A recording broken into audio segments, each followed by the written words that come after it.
네, 정치권에서 부르는 이른바 슈퍼 수요일이 드디어 돌아왔습니다. 지금 현재 3명의 후보자에 대한 국회 인사청문회가 한꺼번에 열리고 있는데요. 해명이 제대로 이루어지고 있을까요?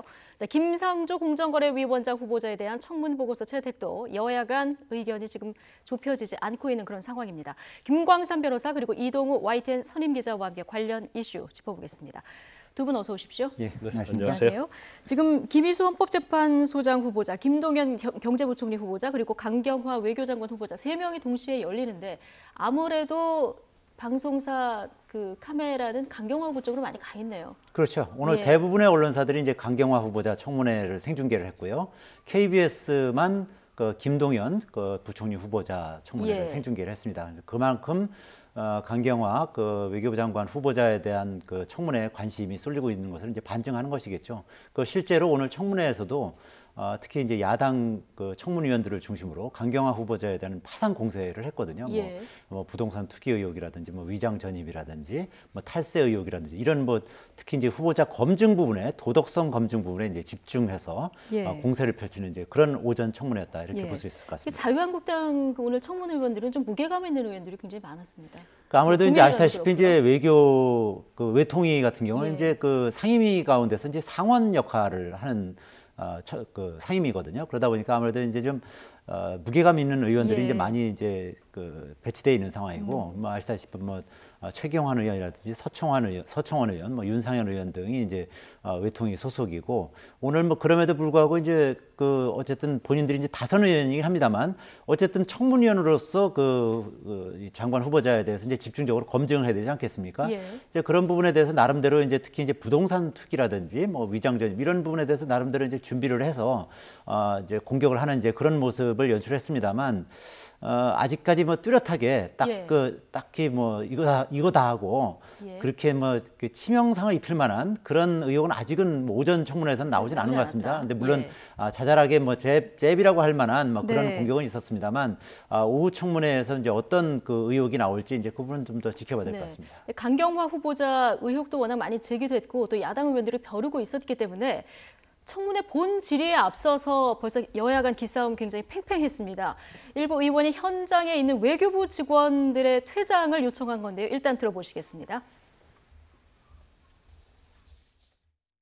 청문회는 장관 후보자에 대한 장관으로서의 업무 능력과 자질을 검증하고 도덕성 시비에 대한 의혹을 해소시키는 그런 자리인데 지금 외교부 관리들이 너무 많이 나와서 있어요.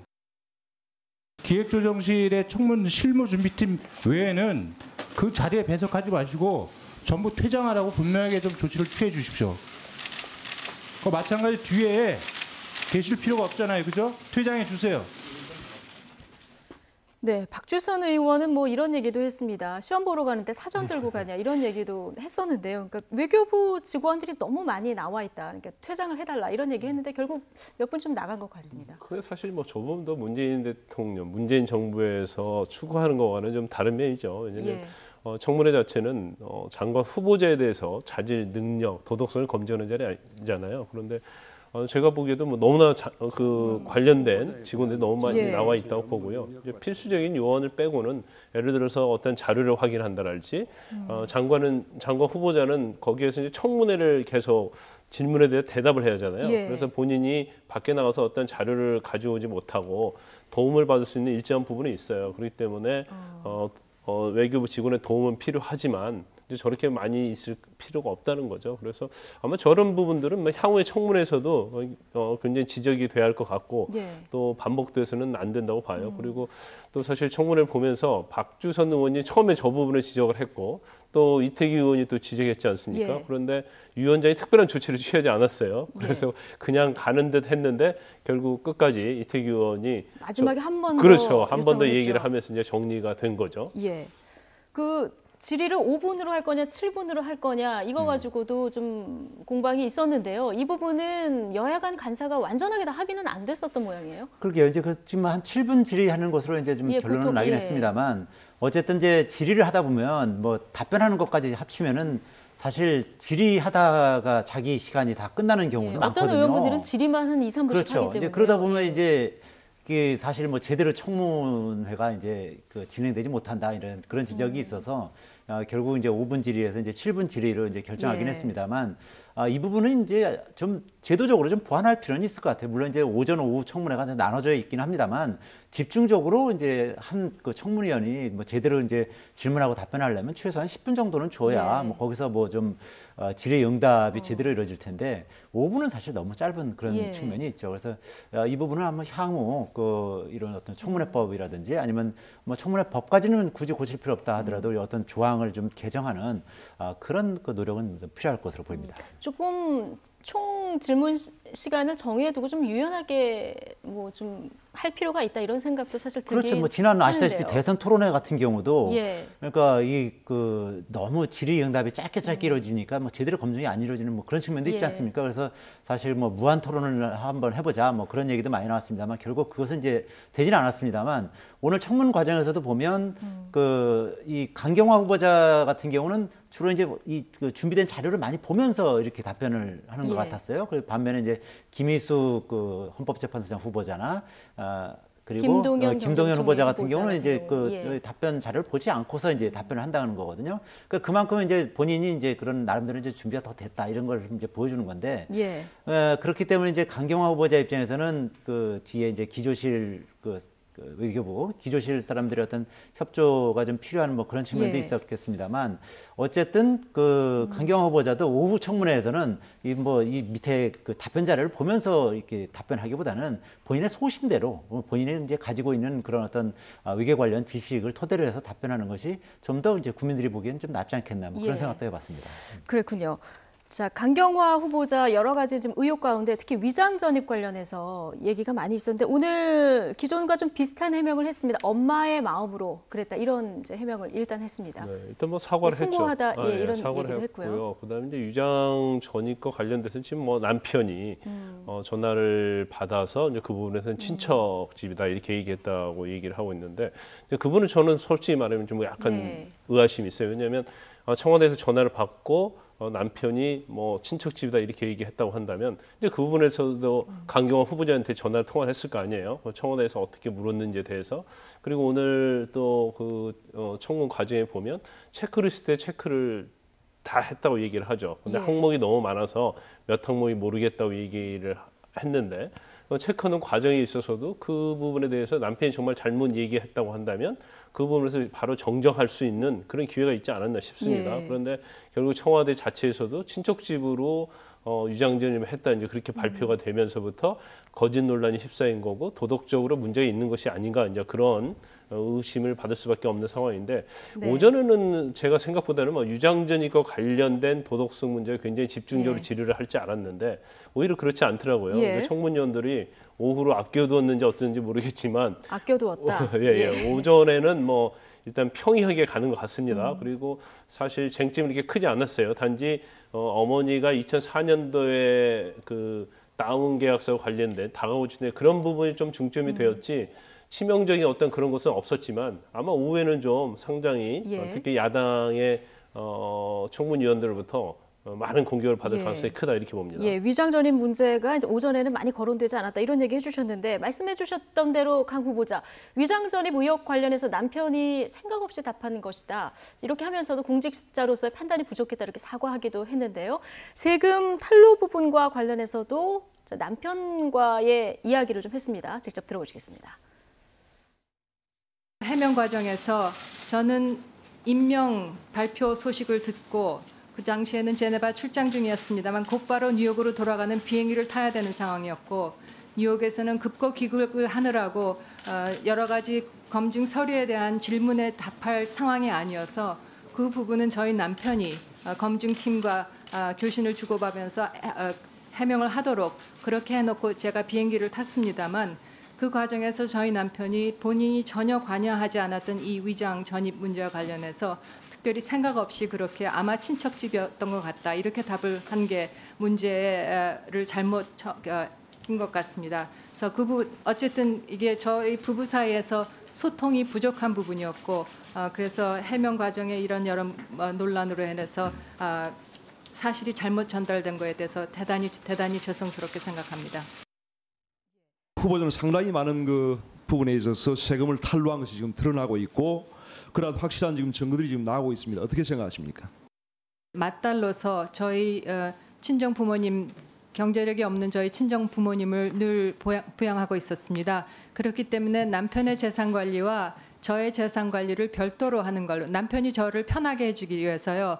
저희 부부는 처음부터 그렇게 살아왔는데 그래서 남편이 관리하는 재산 부분에 대해서 저도 잘 알지 못하고 저의 부분에 대해서도 남편도 잘 알지 못하는 세부적인 사항에 대해서는요. 그런 관련해서 이런 그 납세 의무에 대한 세부 사항에서 서로 몰랐던 부분이 있었던 거에서 대단히 죄송스럽게 생각합니다.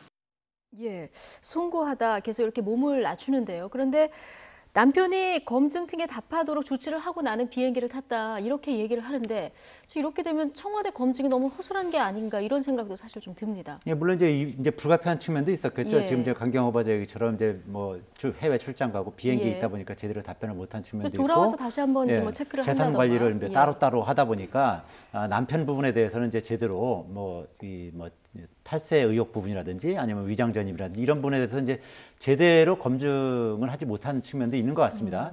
물론 이제 청와대 민정수석팀에서 이제 이런 부분을 다 이제 검증을 해야겠지만 아시다시피 이제 청와대 민정팀에서는 지금 워낙 많은 그 장관 후보자들 이제 검증해야 되고 또 장관 후보자뿐만 아니라 이제 여러 가지 지금 뭐 검증할 것도 있고 지금 아시다시피 이제 사드 관련해서도 지금 이제 청와대 민정 쪽에서 지금 감찰하고 있지 않습니까? 그리고 예. 아시다시피 이제 검찰 간부 돈봉투 사건도 이제 감찰을 하고 있고 그런 이런 여러 가지 그 일이 몰리다 보니까 아무래도 청와대 민정수석실에서 일일이 그 제대로 검증하는데 시간적인 어떤 부족, 그리고 인력의 부족 이런 예. 측면도 있었던 것 같습니다. 그래서 불가피한 물론 측면에 있었다. 야당에서는 지금 이제 조국 그 민정수석을 불러서 이 부분에 대해서 이제 추궁을 해야 된다 이렇게 이제 문제 제기를 하고 있습니다만.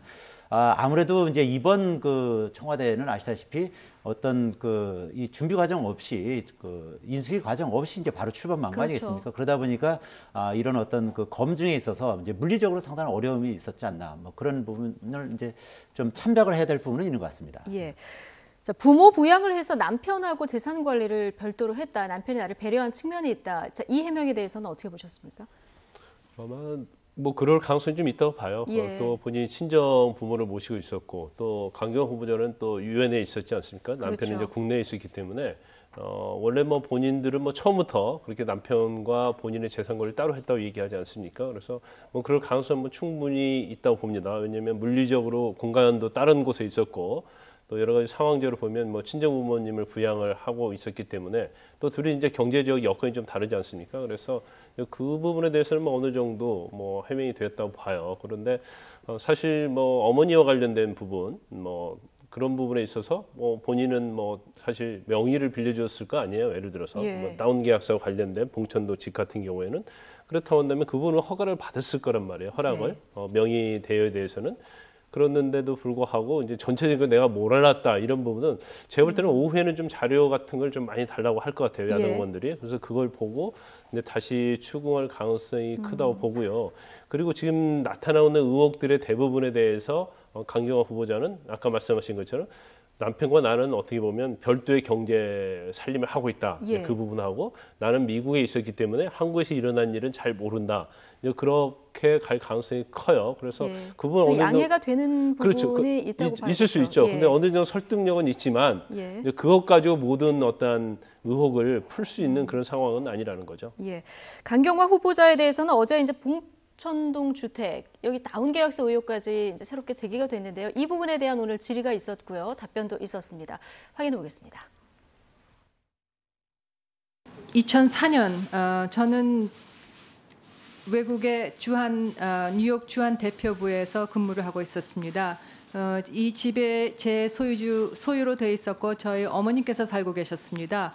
그래서 2003년쯤에서 그 연립주택 4가구가 같이 살고 있는 상황이었는데 그 이웃 중에 한 분이 이게 낡고 헐었으니 재건축을 하자 하는 의견을 제시하셔서 업자를 통해서 재건축을 하시면서 8채를 새로 지셨다 합니다. 그 과정에서 사업을 추진하는 과정에서 대표의 이름이 필요했기 때문에 어머님께서 뭐 주민들이 하자는 대로 제 이름이 올랐고요. 그 매도자가 본인 외에 3인으로 돼 있는 것은 통상 재건축을 하게 되면은 부동산 등기법의 건축 허가자 명의 즉 당시의 4세대의 그 부득이로 보존 등기가 되기 때문에 부득이 저와 세인의 3인이 매도자가 된 것인데요. 실제 매매 대금은 시공자가 건축비로 충당하기 위하여 직접 받아간 것이라고 합니다. 당시 분양가와 실제 등 기상의 매매가 차이가 있다 하신 부분은 시공회사와 매수자가 거래를 직접 했기 때문에 저희 어머님도 이 부분에 대해서는 잘 모르고 있고 저도 물론 외국에 있었기 때문에 이 부분에 대해서는 전혀 모르고 있었습니다.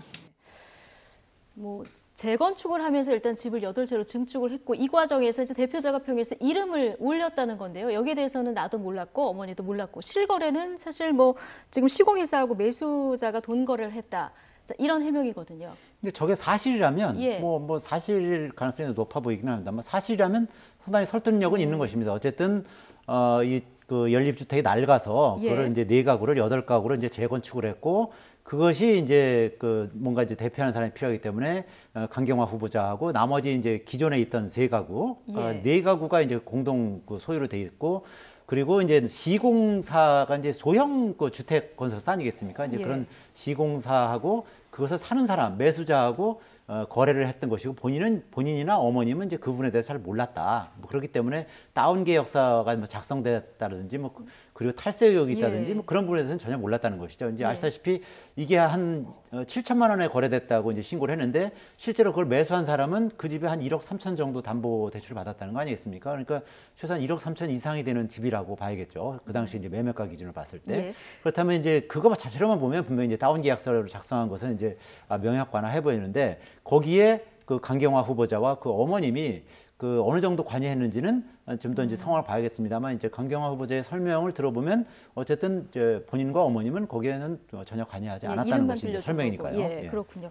부동산 실거래가 적시가 법적으로 강제가 된 게 2006년인가요? 2006년 1월 예. 1일부터 시행이 됐어요. 그래서 예. 이것은 2004년도에 일어난 거거든요. 그렇지만 이 부분은 사실 뭐 이렇게 설명을 듣는 시청자 여러분이 이해하기가 좀 굉장히 어려운 부분이 예, 있을 좀 것 같아요. 쉽게 설명을 그렇죠. 해주시면요. 그러니까 의혹이 처음에 제기될 때는 예. 봉천동에 있는 주택 3채를 다운 계약서를 내서 팔았다 이렇게 돼 있었거든요. 네. 그래서 저도 뭐 3채나 가지고 있었느냐 봉도 그 주택이요. 근데 이게 예. 연립주택이에요. 연립주택 자체는 공동명으로 돼 있거든요. 그러니까 제가 이제 강경 후보자의 말을 한번 해석을 해보면 네.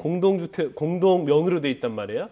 그런데 4가구가 살았는데 이걸 새로 헐고 지는 과정에서 8채로 증축을 합니다. 그럼 공사비가 들어갈 거 아니에요. 그렇죠. 그런데 이 자체를 공사비로 그러니까 8채 지면 남는 돈이 있을 거 아니에요. 왜냐하면 4채가 더 지어지니까 그 부분을 공사비로 지급을 하는 걸로 해서 계약을 한 것이고 그렇기 때문에 3채를 팔았는데 3채는 이제 공동명의자로 되어 있는 거예요. 네. 그렇기 때문에 그 강경화 후보자 어머니나 강경화 후보자 한 명이 3채를 판 게 아니고 3명이 공동명의가 되어 있으니까 3채를 팔 수밖에 없는 상황이 됐기 때문에 결과적으로 그 부분은 시공사에 돈을 주는 과정에서 아파트 매매가 이루어졌다는 거고 거기서 본인들이 취득한 이득은 없었다는 거고 다운계약서 자체는 시공사하고 그 연립주택을 산 사람과의 관계에서 이루어진 것이라는 거죠. 그런데 뭐 내용으로 보면 법률적으로 보면 상당히 설득력이 좀 있어 보입니다. 그리고 대부분 당시에 또 이렇게 이루어졌거든요. 연립주택 같은 경우에는. 그리고 2006년 1월 1일 이전에는 또 실거래가 강제되지 않았어요. 이게 법적으로 위반되지 않았기 때문에 그 부분에 대해서는 뭐 오늘 강경화 후보자가 상당히 설득력 있게 얘기를 했다 이렇게 예. 평가할 수 있는 거죠. 자, 이 부분은 해명이 사실이라면 이제 넘어갈 수 있는 그런 문제일 것 같다. 두 분 다 이렇게 얘기를 해주셨고요. 지금 뭐 의혹 검증도 검증이지만 강경화 후보자가 이제 외교 장관으로서 어떻게 외교부를 이끌어 나갈지 이 수장으로서의 철학을 어떻게 갖고 있는지 이 부분도 사실 의원들이 검증해야 될 중요한 부분인데요. 이 정책 질의도 있었습니다. 요즘 뜨거운 감자죠. 사드 배치 관련해서 질의가 있었고요. 자, 여기에 대해서 국회 논의 절차가 필요하다 이런 의견을 강경화 후보가 제시를 했는데요. 일단 들어보시겠습니다. 사드 배치 문제, 사드 배치 중단해야 된다고 보십니까? 빨리 추가 배치를 완료해서 정상적인 운영을 하게 한다든지 아니면은 한미가 빨리 합의를 해서 빼내든 둘 중 하나인데 어느 쪽으로 결론을 내야 된다 보시는지. 어느 쪽으로 결론을 내려야 되느냐 이렇게 예단을 해서 방향을 말씀드리는 것은 어렵고요. 다만 국회의 그 공론화 과정을 통해서 국회의원님 여러분들의 지혜를 모아주시기 바랍니다. 다만 이 결정은 말씀드린 대로서 한미 공조의 정신하에 우리의 방위를 위해서 낸 한미 간 공동의 결정이었습니다. 네. 일단 사드 문제 관련해서 이 문제 핵심은 국내 공론화 과정에서 좀 문제가 있었다. 공감대를 못 얻은 것이 문제였다는 얘기를 앞서서 했고요. 그다음에 국회에서 지혜를 모아달라 이렇게 얘기를 했거든요. 굉장히 이제 조심스러운 답변이라고 예. 봐야겠죠. 물론 이제 아시다시피 이제 외교부 장관이라는 것은 뭐 그 나라의 외교를 대표하는 그 사람이기 때문에 예. 항상 뭐 신중하면서도 이제 합리적인 그런 답변을 해야 되거든요. 그러니까 오늘 같은 경우도 이제 나름대로 예상 질문과 예상 답변이었다 이렇게 볼 수 있는데 예. 어쨌든 그 사드 배치와 관련해서는 지금 이제 청와대 입장도 환경 영향 평가를 하고 그리고 국회에서도 이와 관련해서는 이제 비준 절차가 필요하다는 뭐 그런 입장 아니겠습니까? 예. 그러니까 이 청와대 입장과 이제 교류를 같이 하면서 강경화 후보자 입장에서도 국회 그 비준이 필요하다 뭐 그런 예. 입장을 이제 피력하면서 그리고 이 문제는 이제 한미 간에 이제 합의한 사안이기 때문에 한미 간 합의를 존중하는 그런 절차를 밟아야 된다 뭐 그런 어떤 원론적인 답변을 했다 이렇게 평가할 수 있을 것 같습니다. 예. 개성공단 재개 문제 관련해서는 지금 여건이 진전되면 안보리하고 긴밀하게 협력을 하겠다. 이렇게 입장을 밝혔거든요. 이제 외교 부분에 대해서는 비교적 이제 조심스럽게 답을 하는 그런 모습이었습니다. 사드 문제도 마찬가지고 개성공단도 마찬가지, 위안부 합의 문제도 마찬가지고 굉장히 원론적인 얘기를 한 거죠. 그래서 예. 왜냐하면 이것을 뭐 단언적으로 어떻게 하겠다고 얘기하면 굉장히 논란의 소지가 있을 거예요. 예. 그래서 뭐 사드도 마찬가지고 위안부 문제 마찬가지고 원론적인 얘기는 그거 아니에요. 지금 국민들이 제대로 어떤 정서적으로 맞지 않는다. 그리고 그 어떤 위안부 합의에 대한 도출 과정에 있어서 어떤 문제점이 있었다. 이제 그런 네. 취지가 있기 때문에 모든 면에서 약간의 뭐 이렇게 본인의 소신을 막 명확히 밝히는 게 아니고 문재인 대통령이 전에 주장했던 내용, 예. 말했던 내용에 근거해서 굉장히 좀 소극적으로 그렇게 얘기를 하지 않는가 이제 그런 약간 답답함은 좀 있었던 걸 보여요. 특히 정책 지도와 관련된 속 부분에 시원하게 있어서. 그렇죠. 이렇게 하겠다 저렇게 하겠다. 내가 유엔에서 사실 하는데 그렇게 나는 답하기 좀 어려운 의견은 문제기도 이렇고 하고요. 예. 물론 어려운 문제죠. 예. 그렇지만 약간 뭐 배치되는 부분이 있다든가 아니면 전적으로 뭐 사드 배치에 대해서도 동의를 한다든가 그러면 거기에 대해서 명확하게 얘기를 좀 해주면 좋겠는데 거의 뭐 원론적인 수준에서 얘기를 하다 보니까 예. 그 TV의 어떤 청문회를 보는 시청자 입장에서는 좀 답답한 좀 측면이 있었다. 답답하면서 뭐 맹탕이 아닌가 이제 그런 느낌도 있었다고 저는 솔직히 예. 말씀드리고 싶어요. 아니 예. 거기다 이제 솔직히 말씀드려서 이제 그 강경화 후보자는 사실 외교관 출신이 아니지 않습니까? 그렇죠. 이제 유엔에서 활동을 했던 그 사실 어떻게 보면 이제 외부 전문가고 사실 이 부분 때문에 또 신선하다 그렇죠. 이런 예, 평가도 그런 있었습니다. 이제 신선하다는 평가도 있지만 또 외교 분야에 어떻게 보면 이제 비전문가 아니냐 이제 그런 예. 지적도 받아왔던 게 사실이기 때문에 그렇죠. 이제 정책 분야에 대해서도 이제 상당한 어떤 국민적 관심이 쏠렸던 것이고요. 반면에 오늘 뭐 김동연 후보자나 김희수 후보자 같은 경우는 김희수 후보자는 현직 헌재 재판관 아니겠습니까? 예. 그리고 김동연 후보자 같은 경우는 전에 기재부 차관을 했던 뭐 전문가다 보니까 어떤 본인의 소신이나 뭐 어떤 실력을 이제 좀 유감없이 발휘할 수 있는 그런 측면이 있습니다만 강경화 후보자 같은 경우는 어떻게 보면 이제 데뷔 무대 아니겠습니까? 예. 더군다나 국내 처음에 데뷔 무대이기 때문에 상당히 이제 그런 부분에 있어서 이제 정책 관련해서 답변을 하는 데 있어서도 상당히 조심스러울 수밖에 없는 것이고 자칫 잘못 발언을 할 경우에는 이게 비전문가이기 때문에 이런 답변을 하는 거 아니냐 이런 네. 비난을 직면할 수도 있는 거거든요. 그렇기 때문에 상당히 조심스럽고 좀 원론적인 답변을 할 수밖에 없는 그런 한계는 있다 이렇게 봐야 될 것 같습니다. 조심스럽고 원론적인 답변을 할 수밖에 없는 지금 입장이다 이런 얘기 해주셨는데 아까 잠깐 말씀하신 대로 위안부 문제에 대한 질의도 있었거든요. 여기에 대해서도 사실 뭐 딱 이렇게 오다 이런 대답은 없었고요. 다만 이제 피해자 중심의 관점에서 지혜를 모아가겠다는 의지는 표명을 했습니다. 들어보시겠습니다. 위안부 합의를 다시 해야 한다는 많은 국민들의 주장에 대해서 어떻게 생각하는지 말씀해 주시면 고맙겠습니다. 이것이 과연 위안부 할머님들 그 피해자 중심의 접근으로서 도출해낸 합의서인지 그리고 이것이 과거 역사의 교훈으로 남아있을 부분을 제대로 수용한 것인지 등등에 대해서 저도 의문점이 많이 있었습니다. 합의가 존재하는 것도 하나의 현실입니다. 그리고 이 합의를 지켜나가야 된다는 것이 국제사회의 관행입니다. 그렇지만 앞으로 나가는 데 있어서 모든 방안을 검토할 수가 있다고 생각합니다. 그래서 우리 내부의 검토, 위안부 할머님들 피해자들은 물론 그 단체 그리고 우리 정부의 그리고 우리 국민들의 지혜를 모아서 의원님들과의 지혜를 모을 필요가 있고 궁극적으로는 일본의 진정성 있는 조치, 그 피해자들의 마음에 와닿는 조치가 있어야 될 것으로 생각합니다. 합의가 존재하는 것도 현실이고 국제사회에서 이 합의를 지키는 것도 어떻게 보면 관행이고 또 국제사회의 반응인데 궁극적으로는 일본의 진정성 있는 조치, 피해자들의 마음에 와닿는 조치가 있어야 할 것이다. 이렇게 얘기를 했거든요. 위안부 재합의 만약에 외교부 장관으로 임명이 된다면 이 부분 강경화 후보자가 좀 밀어붙일까요? 어떻게 보십니까? 일단 그 강경화 후보자는 이제 그런 얘기도 했습니다. 이런 그 위안부 피해자 합의 이 부분은 예. 피해자의 입장에서 해결을 해야 된다. 뭐 이런 얘기를 했습니다. 그렇다면은 피해자들 중에 상당수가 아직도 그 이 한일 위안부 합의에 대해서 인정하지 않고 있는 그런 입장이기 때문에 그런 어떤 의견들을 이제 상당 부분 반영하는 그런 조치가 있지 않을까라는 뭐 예상도 조심스럽게 해볼 수 있습니다만 어쨌든 이거는 한일 간에 그 국가 간에 이렇게 합의를 했던 부분이기 때문에 또 외교부 장관으로서 그것을 또 일방적으로 파기하는 것도 상당한 어려움이 있을 수밖에 없습니다. 이제 거기서 어떻게 그 묘안을 짜낼 수 있을지. 예. 다만 어쨌든 이 정부의 어떤 지금까지의 기조라든지 그리고 이제 강경화 후보자가 가지고 있는 어떤 기본 인식 이런 것을 봤을 때는 좀 더 이제 위안부 피해자들이 생각하는 그런 쪽으로 방향을 잡지 않을까 이렇게 조심스럽게 예상해 볼 수 있을 것 같습니다. 그렇군요.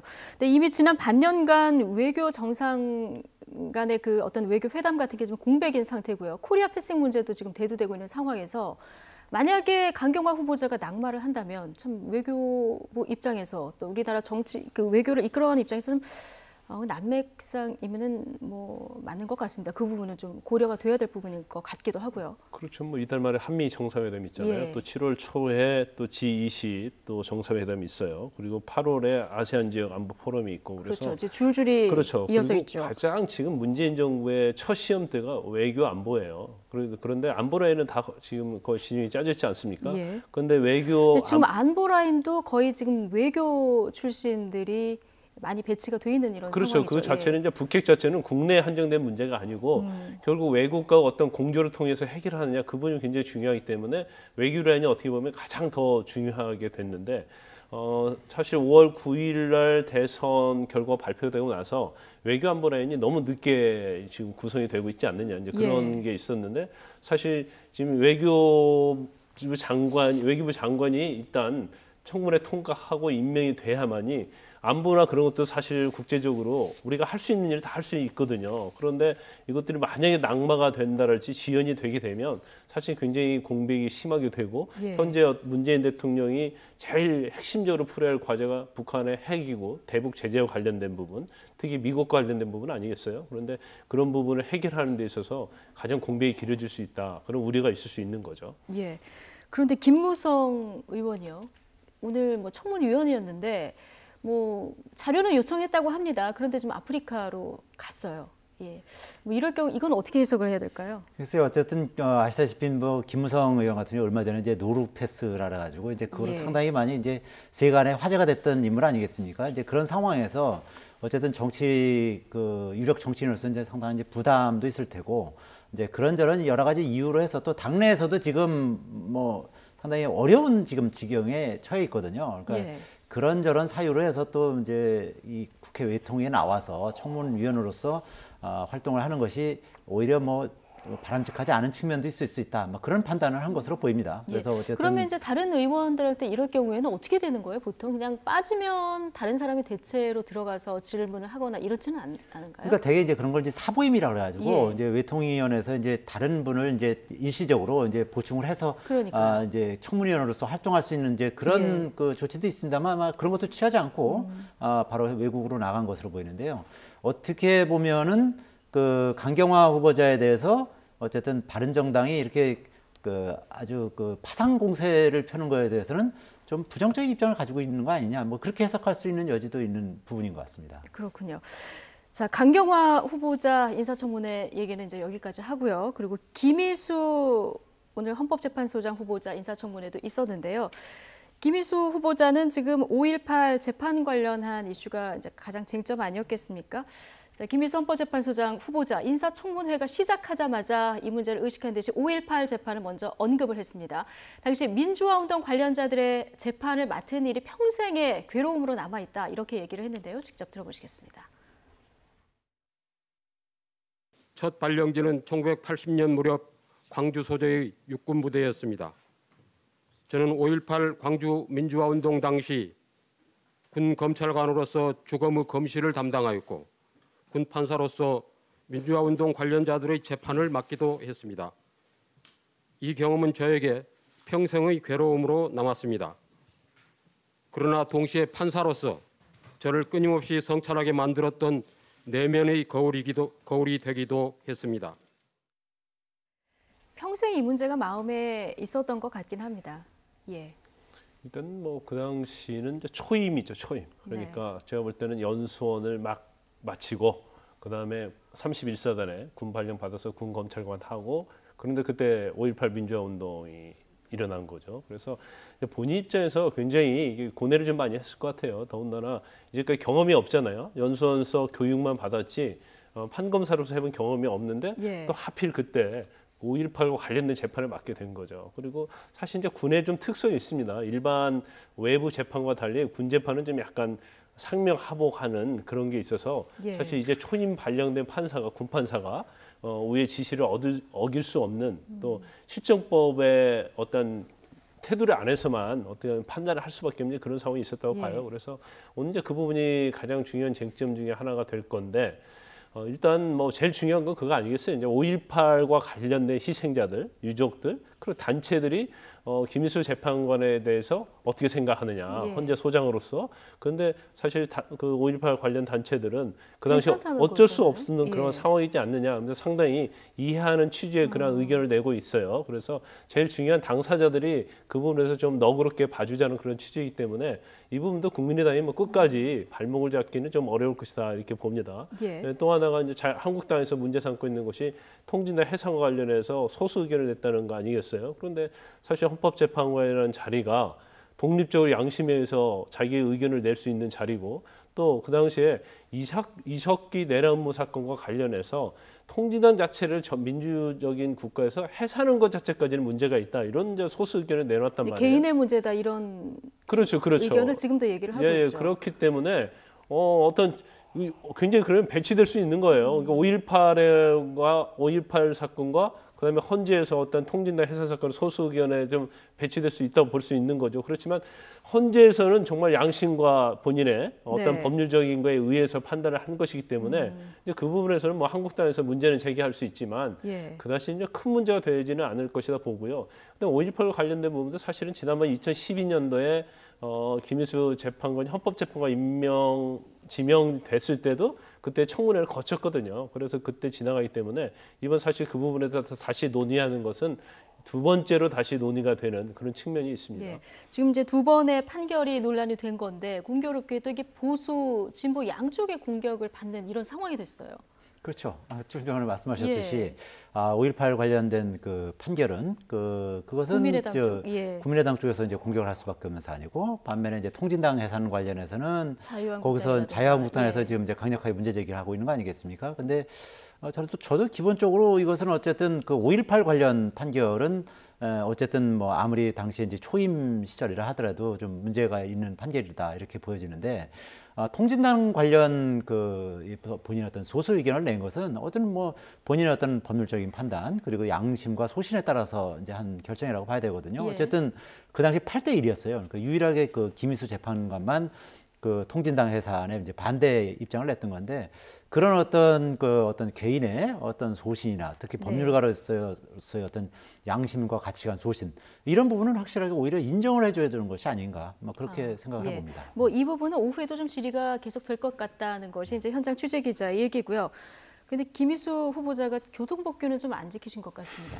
예. 이 부분은 좀 이해할 수 없는 부분이더라고요. 더군다나 15년 동안에 교통타시가 모두 36장. 그러니까 아마 이게 본인 개인에서 과태료 같은 걸 낸 전력을 한번 확인해 본 것 같아요. 예. 그리고 또 그 헌법재판관 그때 인사청문회 당시 때도 교통법규 위반을 좀 곤욕을 치렀었거든요. 예. 그래서 이 부분은 뭐 본인이 정말 직접 위반을 했는지 또 위반의 형태가 어떠한 것인지 아니면 뭐 관용 차량을 타고 다녔다고 한다면 예. 또 기사가 위반을 한 것인지 그 부분은 좀 봐야 할 것 같지만 본인이 이제까지 살아온 궤적에 비교해 보면 이 부분은 좀 이해가 가지 않는 부분이 있을 수 있죠. 예. 근데 어쨌든 그 관련해서 이제 본인이 했다기보다는 이제 지금 전에 말씀하신 것처럼 2012년 이후에 2012년 그 당시에 이제 헌재 재판관으로서 청문회 할 때도 이게 상당히 문제가 됐거든요. 그러니까 이 헌재 재판관 할 사람이 이렇게 교통법규를 상습적으로 위반하는 것이 말이 되느냐 그러는데 그 이후에 조심하겠다 하고 나서 헌재 재판관 이후에도 한 10여 건이 있단 말입니다. 그러니까 1년 평균 한 2번 정도 교통법규를 위반했다는 것이거든요.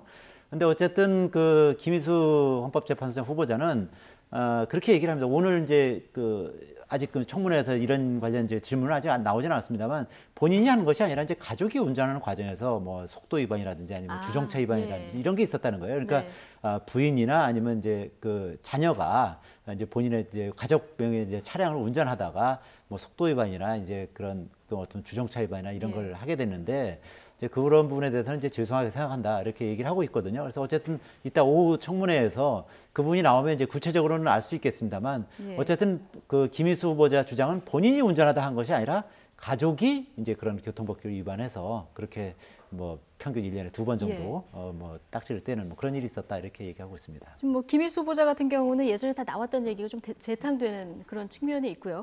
지금 김동연 경제부총리 후보자 얘기를 좀 해보면 시력 문제가 나왔는데 현역 입대를 피하기 위해서 이제 시력을 조작했다 이런 의혹을 제기를 했는데 지금 어떤 해명이 나왔습니까? 그 일반적으로 시력은 되게 좋아지지 않잖아요. 그러니까 뭐 어떤 수술, 라식 수술이랄지 라섹 수술을 받으면 시력이 좋아질 수 있지만 지금 안경을 쓰고 있는 상태에서 수술을 하지 않은 상태에서 1977년도에 군 입대할 때 시력이 뭐 0.04 뭐 그렇게 나왔다고 그래요. 그런데 나중에 공무원 임용할 때는 0.3이 나왔거든요. 그럼 시력이 엄청 좋아진 걸로 볼 수밖에 없거든요. 그런데 이 부분에 대해서 이제 김동연 후보자는 처음에 군에서 어떤 시력을 잴 때는 이제 보충력으로 판정이 됐었는데 그 당시에는 굉장히 정밀 검사를 했다는 거죠. 그래서 정밀 검사를 하기 때문에 뭐 0.04, 0.3이 나올 수 있다는 거예요. 우리가 보통 이제 병원에서 한쪽 눈을 가리면서 시력 검사할 때는 0.04까지 가지 않거든요. 0.1, 0.2, 0.3 소수점 첫 단위에서 끝나게 되는 거거든요. 그래서 그때 이제 정밀 검사를 하니까 그렇게 된 것이고 나중에는 뭐 시력판을 보면서 한쪽 눈을 가리고 시력을 쟀을 때 그때는 뭐 0.3 정도 선에서 보였기 때문에 그렇다고 하는데 일반적으로 눈이 좀 많이 나쁘더라도요. 한쪽 눈 가리고 시력판을 보면서 그러니까 정밀 검사를 안 하는 경우에는 사실 0.3, 0. 뭐 그 정도는 많이 보이는 경우가 있거든요. 그래서 이 부분도 제가 볼 때는 뭐 약간 약간 설득력이 있는 그런 설명이라고 보여요. 해명이 충분하다, 납득할 만한 설명이다 이렇게 보시는 거군요. 그렇죠. 만약에 지금 공무원 신체 검사 어떤 그걸 가지고 행정고시 합격한 다음에 신체 검사 할 때 정밀 검사를 했는데 그때도 똑같이 처음에 군 판정 받을 때도 똑같은 방법으로 했음에도 불구하고 시력이 좋아졌다고 한다면 처음에 판정에 문제가 있고 본인이 조작했다는 의혹을 받을 수 있죠. 그렇지만 어떤 시력의 조사 방법이 완전 틀렸기 때문에 이 부분은 상당히 뭐 방법의 차이기 있는 때문에 해명이다 이렇게 봅니다. 해명이 이제 납득할 만하다 이런 얘기를 해주셨는데. 근데 이제 김동연 후보자도 이제 그와 관련 설명하는 게 그 당시에는 이제 고등학교 막 졸업하고 상당히 뭐 가정적으로도 좀 아주 상당히 어려운 측면이었고 뭐 군대 문제를 이제 면제 받으려고 또는 이제 그거를 보충력으로 가려고 그거를 뭐 조작하거나 할 정도의 그런 상황이 아니었다 이렇게 설명을 하고 있습니다. 그리고 지금 말씀하신 것처럼 다만 이제 그 당시에 0.04가 나왔는데 나중에 행정고시 합격하고 나서는 왜 0.3, 0.2가 나왔냐? 이제 그 부분은 사실 정확히 그 김동연 후보자도 설명을 못 합니다. 왜냐하면 그 0.04가 나왔을 정도면 사실 행정고시 합격한 뒤에 그 시력 검사했을 때는 0.1이 나와야 맞는 거거든요. 그러니까 이렇게 눈 가리고 하는 거는 0.1이 이제 사실상 최하의 그 시력이니까요. 근데 그때는 0.3, 0.2가 나왔거든요. 이제 그 부분에 대해서는 이제 명확히 해명을 못 하고 있습니다만 어쨌든 그 군대 이 신체 검사 받을 때의 0.04와 그다음에 행정고시 합격한 뒤에 0.3, 0.2 이렇게 나왔지만 본인들 이에 대해서는 사실 좀 이해가 안 가는 측면이 있다. 그렇지만 어쨌든 이와 관련해서 뭐 병역을 면탈하기 위해서 어떤 뭐 꼼수를 쓴다든지 뭐 이와 관련해서 무슨 특별한 조치를 하는 바는 전혀 없다. 그리고 이런 부분은 좀 나름대로 좀 그런 해명은 좀 설득력은 있어 보이더라고요. 그리고 이제 김동연 후보자 같은 경우는 예산과 관련한 일들을 이제 많이 해야 되기 때문에 예산 관련 질의도 있었는데요. 일단 누리과정 예산 편성에 대한 질문이 있었는데요. 신중하게 검토하겠다 이런 입장을 밝혔습니다. 들어보시겠습니다. 그동안 후보자는 복지 포퓰리즘에 대해서 굉장히 우려를 많이 해왔어요. 누리과정 예산 편성하는 과정에서도 2012년 기재부 2차관 시절에 재벌과 손자까지도 정부가 보육비를 대주는 것은 복지 과잉이고 공정사에 부합하지 않는다라고 해서 무상 보육에 대해서 비판을 했었고, 그 재정 정권과 또 국회에서 합의된 정신 등을 감안해서 좀 신중하게 검토하도록 하겠습니다. 규제 문제는 뭐 전적으로 의원님과 입장을 같이 하고 이 새 정부에서도 그것은 아주 그 중점을 될 과제라고. 네, 그동안 그러니까 이 누리과정 예산이나 이런 부분에 대해서 복지 포퓰리즘이다 이렇게 비판을 많이 해왔었는데 지금 이제 새 정부 들어서 임명이 되면 이 부분 어떻게 할 건가? 신중하게 검토하겠다 이런 얘기를 하네요. 일단 누리과정은 이제 전 정권과 이번 정권이 완전 다른 부분이에요. 그렇죠. 전 정권의 누리과정은 이제 자치단체에서 알아서 하라는 거고 이번 문재인 대통령은 전적으로 국가에서 다 지원을 해주겠다. 그렇기 때문에 굉장히 배치된 측면이 있어요. 그런데 아까 그 청문회에서 얘기했다시피 굉장히 그 당시에 포퓰리즘, 그러니까 복지 포퓰리즘에서 일방적인 무상에 대해서 굉장히 비판을 한 거 아니냐. 더군다나 2012년도에 기재부 2차관 시절에 재벌과 손자까지 정보 보육비 대주는 것은 잘못됐다. 근데 이 부분이 그대로 만약에 김동연 후보자가 장관이 된 다음에도 계속 밀어붙인다고 한다면 현 정권과는 완전히 반대적인 입장이거든요. 그런데 본인 자체가 또 그 부분에서 한 발 접고 들어갔죠. 그래서 이제 재정 여건 그리고 국회에서 어떤 합의된 정신을 해준다고 하면 그에 이제 따르겠다. 그런데 지금 현 정부는 누리 예산을 전적으로 국가에서 대주겠다는 취지잖아요. 그러니까 결국 문재인 대통령이 이 얘기한 누리과정에 대해서는 자기가 어떻게 보면 이전에 했던 그런 소신을 좀 굽히고 현 정부와 여건에 맞게 하겠다 이제 그런 취지 발언으로 들립니다. 재정 여건과 국회에서 합의된 정신을 바탕으로 야당에서도 이제 이런 문제 제기를 하는 것이 이제 김동연 후보자에 대해서는 크게 흠잡을 만한 부분이 뭐 아직 뭐 뚜렷하게 나온 건 없거든요. 네, 그러다 보니까 이제 정책과 관련해서 어쨌든 이 이명박 정부 그다음에 박근혜 정부에서 어쨌든 고위 공직을 거쳤지 않습니까? 그러다 보니까 그 당시에 어쨌든 가졌던 생각과 이번 그 정부 문재인 정부에서 그 경제부총리로서 이렇게 이 정책을 펴다 보면 본인의 어떤 생각과 반대되는 뭐 그런 정책을 펴야 될 때도 있고 본인의 소신을 굽혀야 되는 그런 상황도 있지 않겠느냐 이제 그런 측면에서 지금 야당 의원들이 이제 이런 질의를 하고 있는 거거든요. 그러니까 예를 들면 이제 그런 겁니다. 이제 종교인 과세에 대해서 이 정부가 이제 원래 공약을 했었고 뭐 실천하려고 합니다만 김진표 국정기획자문위 위원장 같은 경우는 그에 대해서는 부위원장이죠. 그 김진표 부위원장 같은 경우 그에 대해서 좀 부정적인 입장을 지금 가지고 있는 거 아니겠습니까? 그럼에도 불구하고 지금 김진표 부총리 후보자 같은 경우는 종교인 과세는 앞으로 실행을 하겠다. 김동연 후보자 같은 경우는 하겠다는 그런 입장을 피력했거든요. 그러니까 이런 부분에 있어서 조금씩 이제 불협화음이 일어날 가능성이 있기 때문에 어떻게 보면 야당 의원들이 오히려 김동연 후보자에게 이런 그 질의를 통해서 힘을 실어주려고 하는 그런 측면도 있다는 뭐 그런 해석도 해볼 수 있을 것 같습니다. 그렇군요. 그런가 하면 오늘 모친에게 이제 수천만 원 빌려주는 것에 대해서 이제 질문이 나왔는데요. 이건 모친의 용돈을 주기 위해서라고 답을 했는데요. 이거는 어떤 얘기입니까? 그러니까 본인이 어떤 그 돈이 있는데도 불구하고 모친에게서 이제 돈을 빌렸고 어떤 차용증까지 써줬다는 거 아니겠습니까? 차용증까지 가지고 있는 것은 이제 어쨌든 그 본인이 오랫동안 공직 생활하면서 그런 데에 대해서는 확실하게 하기 위해서 돈 문제에 있어서는 뭐 그런 어떤 증거를 남겼다는 것이고 그리고 이제 모친에게 이제 용돈을 늘 들여왔었는데 그런 어떤 그 거래가 있으면 거기에 대해서 좀 더 이제 이자로 더 드리는 그런 형식을 통해서 이제 용돈을 드렸다. 뭐 이렇게 설명을 하고 있습니다. 이제 일반인의 관점에서는 조금 이해하기는 어렵긴 합니다만 어쨌든 김동연 후보자는 그렇게 설명을 하고 있기 때문에 은행에 이자 내는 것보다는 어머니한테 용돈도 주고 뭐 이런 의미로 받아들이면 될까요? 그렇죠. 더 용돈을 드리기 위한 일종의 그 조치 차원에서 돈을 빌리고 그리고 이제 이자 형식으로 이제 드렸다. 뭐 그렇게 설명을 하고 있는 겁니다. 충분하지만 알겠습니다. 자, 이제 3명의 후보자 오후에도 계속 이제 야당 의원들의 어떤 파상공자 질문이 예상이 되는데요. 자, 어떤 또 질의응답이 오갈지 또 주목이 됩니다. 자, 김상조 공정거래위원장 후보자는 이미 청문회는 끝났는데요.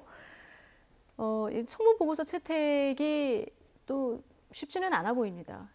일단 당초대로라면 오늘 채택이 오늘 돼야 청문 보고서 채택을 해야 하는데 국민의당에서 한 이틀, 그러니까 모레 정도로 좀 연기를 해달라 이제 그렇게 요청을 했어요. 이거는 지금 다른 후보들의 청문 과정을 좀 지켜보고 결정하겠다 이런 의미인가요? 어떤 의미인가요? 그런 취지도 있을 수 있지만 예. 제가 볼 때는 뭐 약간 명분 쌓기 아닌가 싶습니다. 바로 청문회 보고서 채택에 네. 뭐 해줄 수도 없고 또 안 해주자니 또 호남을 의식하지 않을 수 없고 그런 것 같아요. 그런데 지난번 금요일 날 했지 않습니까? 그런데 금요일 전만 해도 김상조 후보자에 대해서 사퇴라고 그렇게 목소리를 높였었어요. 그런데 또 당일 청문회 당일에는 그런 소리는 누구도 하지 않았거든요. 국민의당 청문위원들이. 예. 그렇다고 보면 변화가 좀 감지되고 있다고 보고 또 그 이후에 이제 박지원 의원이랄지 김성식 의원 또 천정배 의원 같은 경우는 뭐 김상조 후보자가 굉장히 적격이다 이제 이런 얘기를 하고 있어서 이제까지 국민의당에서 나온 그러한 기력으로는 좀 많이 결이 다르다 이렇게 봅니다. 그래서 내부에서도 굉장히 논란이 좀 있는 것 같아요. 그래서 이틀 정도 좀 여유를 주면 예. 협의를 해보겠다 이제 이런 식으로 가는 것 같은데 결국 좀 국민의당 입장에서는 뭐 김상조 후보자가 지난번 청문회 통해서 뭐 아주 현격한 어떤 결격 사유가 발견되지 않은 마당에서 이걸 뭐 그렇게 협조하지 않으면 비난 가능성이 있기 때문에 아마 협조를 하는데 시간을 두고 논의를 하겠다. 그것은 일종의 명분 쌓기도 되고 예. 당내 의견을 이제 수렴하는 차원도 될 것으로 보입니다. 네. 어쨌든 뭐 말씀하신 대로 캐스팅 보터는 국민의당입니다. 지금 뭐 몸값이 올라갔다고 봐야 됩니까? 딜레마에 빠져서 고민이 더 많다고 봐야 합니까? 양수겸장 두 가지인 거죠. 예. 두 가지가 다 이제 지금 어떻게 보면 좋기도 하고 나쁘기도 한 뭐 그런 측면인데요. 그러니까 그야말로 캐스팅 보터로서의 확실한 어떤 자리매김을 할 수 있는 뭐 그런 기회이기도 한 반면에 예. 반면에 그 여당 이중대 아니냐 뭐 그런 그 비난에 직면할 수 있는 그런 딜레마도 있는 겁니다. 그러니까 지금 뭐 그런 것 때문에 그 국민의당 내에서도 사안마다 내부적으로 지금 의견이 엇갈리는 뭐 그런 측면이 있거든요. 의원 수가 40명인데 의견이 제각각 많이 나옵니다. 개파도 워낙 많기도 하고요. 그렇죠. 예를 들어서 이제 김상주 후보자 같은 경우도 지금 예. 지금 말씀하신 뭐 박지원 전 비대위원장이라든지 뭐 그다음에 김성식 정책위의장이라든지 이런 분들은 상당히 좀 좀 비교적 우호적인 반면에 뭐 이찬열 의원이라든지 이런 분들은 상당히 또 부정적이거든요. 그러니까 그런 어떤 당론을 정하는 데 있어서도 이제 어려움이 있을 수밖에 없고 이런 부분, 이런 어떤 나름대로 어떤 딜레마랄까요? 뭐 이런 부분은 앞으로도 지금 이제 18개 그 부처 장관 중에 지금 6개 부처 장관만 지금 현재 지명된 상태 아니겠습니까? 앞으로도 12번의 이제 청문회를 더 거쳐야 되는데 그때마다 이런 딜레마가 아마 계속 반복되지 않을까 뭐 그렇게 그 예상이 되는 그런 상황인 것 같습니다. 어쨌든 이런 국민의당이 이렇게 입장을 선회하는 듯 아닌 듯 이런 모습을 보이니까 자유한국당에서는 당연히 비난의 목소리가 지금 나오고 있는데요. 정호택 원내대표 원색적인 말까지 썼습니다. 들어보시겠습니다. 지난 대선 때 이미 상황으로 불리던 분은 요즘 갑자기 새 정부에 무슨 책을 잡혔는지 자고 나면 청문회 관련 입장이 오락가락 하면서 당에 아무런 직책도 없는 분의 말 한마디에 당이 휘청거리고 있는 실정입니다. 누가 봐도 이상한 야당이고 정체성이 모호한 여당 이중대입니다. 제가 같은 야당인 국민의당에 대해 사쿠라 정당이라는 표현은 쓰고 싶지 않지만 지금처럼 오락가락 갈팡질팡 행보를 계속한다면 결국엔 그런 말까지 나오지 않을 수 없을 것입니다. 이중대다. 그리고 사쿠라 정당이라는 표현은 쓰고 싶지 않지만 결국 쓰셨네요. 예. 그런 표현 쓰면 안 되죠. 왜냐하면 지금 청문회 자체는요 검증하는 거예요. 검증하는데 이 정도면 됐다 하면은 통과시켜 주는 거고 아니다 하면 반대하는 거거든요. 그런데 자유한국당 같은 경우에는 지금 뭐 물론 몇 명 하지 않았습니다만은 그 중에서 적격자는 한 명도 없다는 거거든요. 근데 국민의 눈에서 보면 적격자가 있어 보이거든요. 그런데 단지 어떤 존재, 자유한국당의 존재와 명분을 위해서 모든 걸 반대를 위한 그런 청문회를 해서는 안 되죠. 그리고 사실 국민의 입장이 어떤 고충도 좀 이해를 해줘야 한다고 저는 봅니다. 국민의당에서는 지금 현재 호남에 기반을 두고 있는 정당인데 전적으로 더불어민주당에 다 협조할 수도 없는 상황이 있고 또 더군다나 국민의당 입장에서 보면 어떤 그 장관이 되는 데 있어서 문제가 있다고 하면 당연히 반대를 해야 하는 거죠. 그런데 만약 반대를 하고 소신 있게 청문회에서 지적을 했는데 그분은 또 더불어민주당의 지지자로부터 또 공격을 받는단 말이에요. 그런데 그런 부분 굉장히 딜레마적인 요소가 있다고 보는데 저는 약간 국민의당에 좀 제안을 한번 해주고 싶은 말이 있다고 한다면 좀 선제적으로 돼야 한다. 그러니까 눈치 보지 말고. 그래, 눈치 보지 말고. 그래서 나는 이번에 우리 국민의당은 이번에 더불어민주당의 어떤 인사에 있어서는 적극적으로 협조하겠다. 그렇지만 그 이후에는 견제를 하겠다. 이제 그런 취지로 해서 가야지. 이걸 뭐 반대를 했다가 뭐 그렇지 않을 거라고 또 당론을 모으고 이제 그런 과정이 좌충우돌하는 측면을 보일 수 있는 거거든요. 그래서 정체성을 뚜렷이 하면서 뭔가 더불어민주당에 끌려가지 않고 선제적으로 한 모습. 그래서 국민의당의 어떤 존재감을 보이는 그러한 상황을 만들어야만이 존재감이 있는 것이고 앞으로 뭐 지방선거도 마찬가지로 총선에 있어서도 좋은 결과를 얻을 수 있다고 봐요. 소신껏 해야 된다. 네. 이런 조언을 해주셨는데요. 뭐 지금 보수 정당도 한 목소리는 아닙니다. 일단 뭐 자유한국당은 완전히 이제 각을 세우는 모습이고요. 바른정당은 뭐 절차적인 정도는 협조를 하지만 지금 나오는 뭐 인사들에 대해서 그렇게 찬성하는 입장은 아닌데 이 바른정당 안에서도 좀 다른 목소리가 나오고 있습니다. 이 하태경 의원이 오늘 라디오 인터뷰에서 김상조 후보자를 대승적으로 통과시켜야 한다 이런 의견을 냈는데요. 일단 들어보시겠습니다. 문재인 정부는 이제 다른 정부랑 좀 다른 게 예. 작년 가을에 이제 촛불 전국 이후에 탄핵 거치면서 사실상 대한민국이 무정부 상태였어요. 그렇죠. 그래서 이 국정 공백을 빨리 메워야 되고, 예. 그래서 조기 안정화가 돼야 되는데 예. 지금 뭐 성인 군자 뽑듯이 청문회 하다가는 국정 혼란만 계속될 수밖에 없고. 네, 지금 비상시국이기 때문에 성직자 뽑듯이 이렇게 인선을 하고 청문회를 통과시켜가지고는 국민만 피해를 본다. 지금 바른정당 내부에서 나오는 목소리하고는 좀 결이 다른 목소리거든요.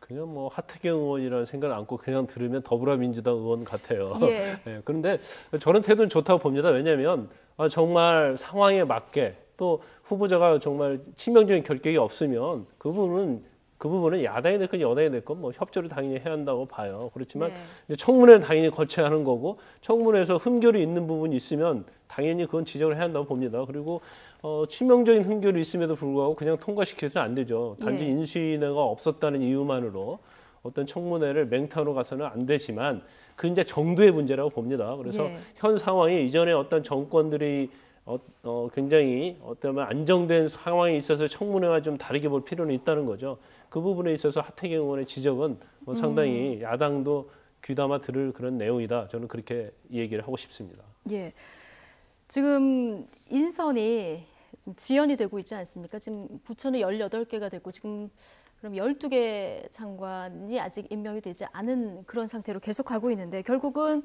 문재인 정부에서 얘기한 그 5대 비리 원칙이 발목을 잡고 있는 거 아니냐 이런 얘기가 계속 나오고 있거든요. 자, 청와대는 이 5대 원칙에 맞는 유능한 인재를 인선할 때까지 검증을 지속하겠다 이런 방침을 이전에 밝혔었죠. 차현주 앵커가 전해드립니다. 새 정부가 출범한 지 한 달이 돼가는데 장관 18명 가운데 절반이 넘는 11명의 윤곽은 드러나지 않고 있습니다. 청와대가 5대 비리 배제 원칙을 재확인하고 인사검증을 강화하고 있기 때문입니다. 5대 비리는 위장 전입, 병역 면탈, 세금 탈루, 부동산 투기, 논문 표절 이렇게 해당하는데요. 청와대가 야심차게 발표했던 강경화 외교부 장관 후보자, 김상조 공정거래위원장 후보자는 위장 전입 그리고 탈세 논란이 일면서 인준에 난항을 겪고 있죠. 청와대가 인선 기준을 낮출 것인지 아니면 정면 돌파를 선택할 것인지 관측이 많았는데 청와대는 정면 돌파를 선택했습니다.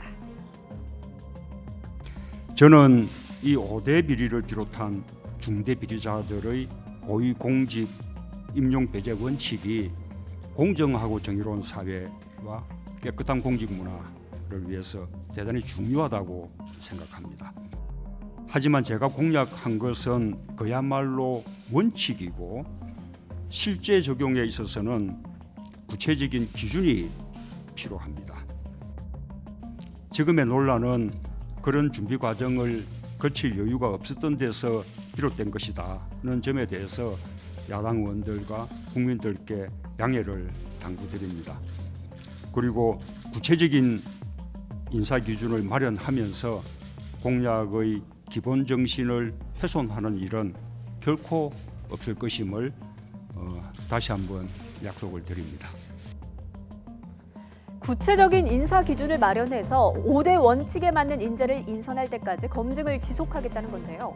실제로 사실상 내정 상태였던 일부 인사에 대해서 재검증이 진행되고 있고 일부 후보자는 이 과정에서 탈락했다는 이야기도 전해지고 있습니다. 어느 때보다 새 정부에 대한 기대가 높습니다.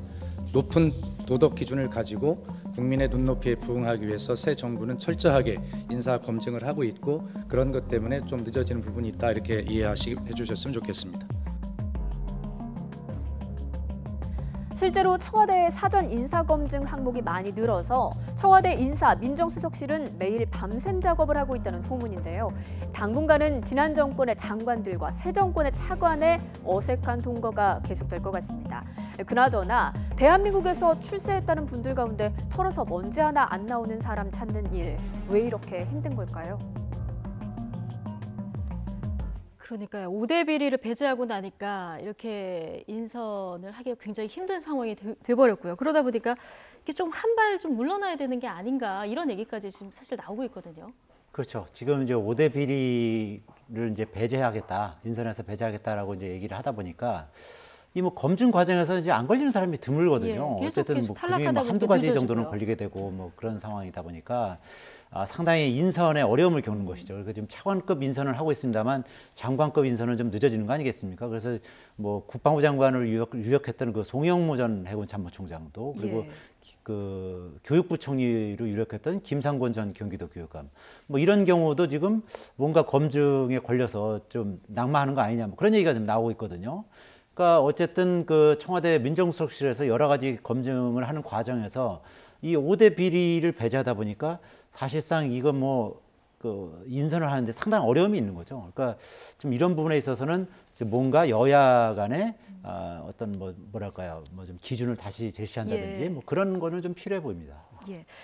자, 어제 현충일이었는데요. 문재인 대통령 12분 걸친 추념사에서 애국이라는 단어를 22번 얘기를 했다고 하고 어제 또 자리 배치가 굉장히 화제가 되기도 했습니다. 사보 요인 대신에 지뢰로 다친 군인들이 맨 앞자리에 이제 앉았는데 이것도 굉장히 파격이었다 이런 얘기가 있습니다. 그러니까 5.18 그 민주항쟁 기념식도 마찬가지고요. 이런 기념식에 있어서는 이제 주인공이 누구느냐 그 부분에 대해서 이제 실질적으로 가겠다는 그런 추진 같아요. 그래서 의전을 좀 약간 이전과 다른 파괴하는 형식으로 가는데 이 부분은 상당히 국민들에게 정서적으로 굉장히 와닿는 그러한 거라고 봅니다. 그래서 사실 어떤 기념식을 할 때 제일 중요한 부분은 그 기념식에 관계된 사람이 제일 주인공 아니겠습니까? 그래서 이전에는 뭐 이런 기념식을 할 때 뭐 우리가 오부요인이라고 그러죠.